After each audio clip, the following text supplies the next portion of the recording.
Hello and welcome to my podcast, Conversations with David. I am your host, David Owasi. And on this podcast, we're talking to professionals and entrepreneurs across the country. We are learning about what keeps them passionate, what keeps them going, and also we're talking about lessons learned along the way. I am here with my very good friend, Karly Renman. I have known her for a couple of years now, and I'm excited to have her on the show. Why don't you introduce yourself, Karly? Awesome. Well, thank you so much for having me. I'm excited for our conversation today. My name's Karly. I grew up in a small town in Alberta, Camrose. I started my first business pretty young.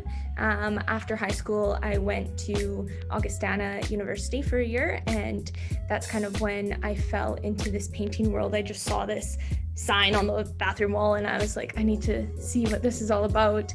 I guess it really intrigued me, making your own hours and, being really in control of how much money you make and how hard you work and all of that stuff. So that's kind of what I was really intrigued about when I first got into business. Well, Karly, just to pick on some of the things you were saying, it sounded like you had a strong why. I have two questions for you on that note. Number one, what was your why? What was the strong driver behind that relentless energy and passion? So I feel like in my memory, I really wanted to hit my goals because I wanted to prove to myself that I can do what I say I'm gonna do.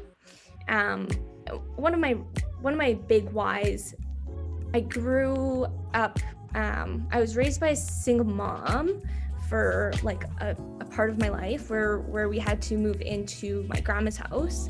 And I just remember this time thinking like, I don't want that for my kids. Like one day I want to have kids and I don't want to have to move in to my parents' house. So I just figured like, I'm going to figure out how to make enough money by myself, no matter what. If I have kids and then I ended up raising them by myself, like God forbid, hopefully that doesn't happen. And I don't have kids yet, but I want to be able to provide for them.